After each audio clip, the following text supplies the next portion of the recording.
number one, or number two, I'm sorry, there is $10.67 in the bucket. So, the electric motor is 16.5 pounds. So at 40 cents a pound, that's $6.40 in that. Now, mind you, this is what just came out of the furnace part of it. And then we have the copper and aluminum fins, ACRs,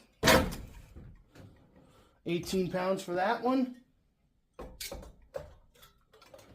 And that one doesn't want to sit good. It's good, it's not touching anything.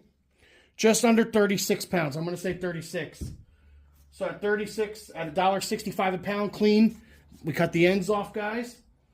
And there's $59.40. So just in that was 76